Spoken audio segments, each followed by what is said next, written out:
Hey you guys, it is Shantae Woody here, and today I'm going to be making my spin on a hibachi recipe.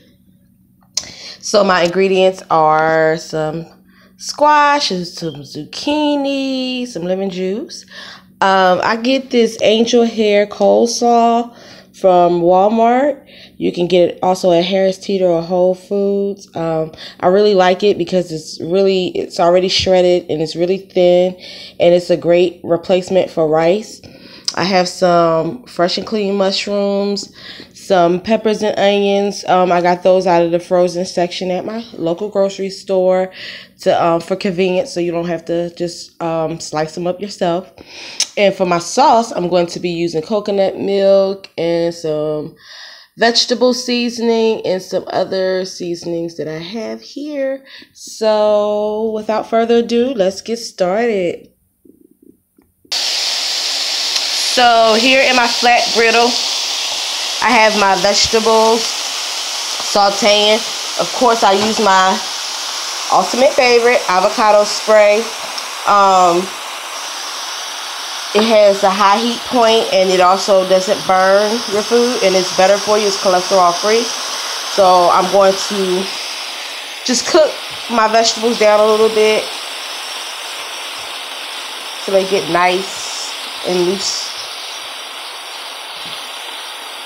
And right now I just have my mushrooms, my zucchini and squash, and my peppers in here. And then I'm going to do my cabbage in a minute. So I've cooked my vegetables and I have them sitting to the side. So now I'm adding my angel hair cabbage. And I have my lemon juice here. And I'm going to just squeeze a little bit over it. The lemon juice really just brightens up the cabbage and gives it a nice little flavor to it. So you can cook this down the way you like. I like mine just a little bit crunchy. But if you really like yours just like really well done, you can cook it a little bit longer. Can you see that? Ooh. So I'm going to cook this down, and then we're going to get started on our sauce. So here's the end result of my cabbage. And I don't know if you can see the texture. It's really cooked down, but it's not to the point where it's really just falling apart. I didn't want to wilt it down.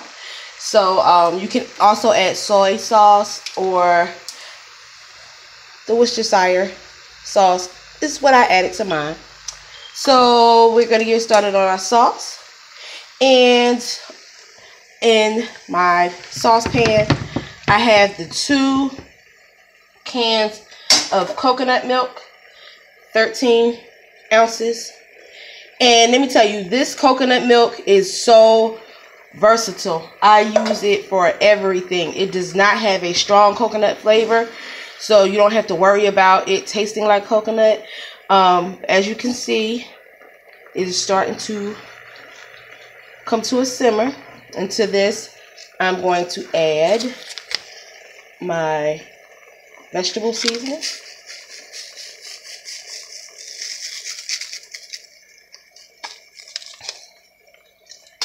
And I'm going to add some nutritional yeast. I use this for a lot of the recipes that I use.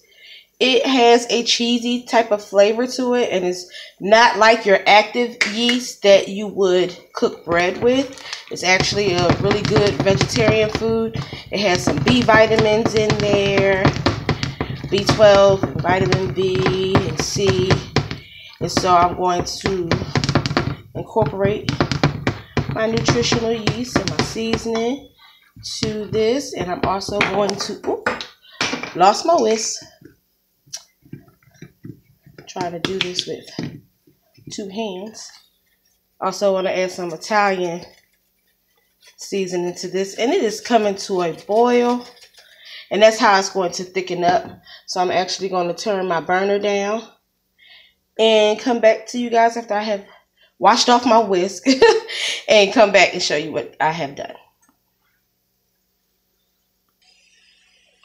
So here's my sauce, and I still have it simmering on low, and you can adjust the taste accordingly. I tasted it and I felt like it was missing something, so I added a little bit of onion powder and my all-time favorite, complete, just a little bit.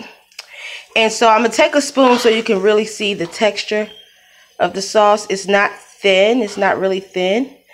The longer you cook it, the thicker it will become. So this is like the consistency of it right now. But as you can see, as I'm stirring it, you see how it's starting to thicken up in some spots. See, I haven't really been cooking it that long, but if I want it to thicken up, I just cook it down just a little bit more. So I'm going to cook it down just a minute, and then we're going to assemble our dish. So here it is, you guys. The finished product of our homemade inspired hibachi meal. So the next time you're craving acai or Sapporo or arigato, you can actually do it yourself. I place my cabbage in the middle, surrounded by my hibachi vegetables, and then I'm going to take my sauce and just pour it on over. And however you like to do it, I like to just pour mine over. If you like to add your vegetables into the sauce and cook it like that, that would be really good. But this is how I did it, and here's my finished product. I hope you guys enjoy, and until next time, try something yummy.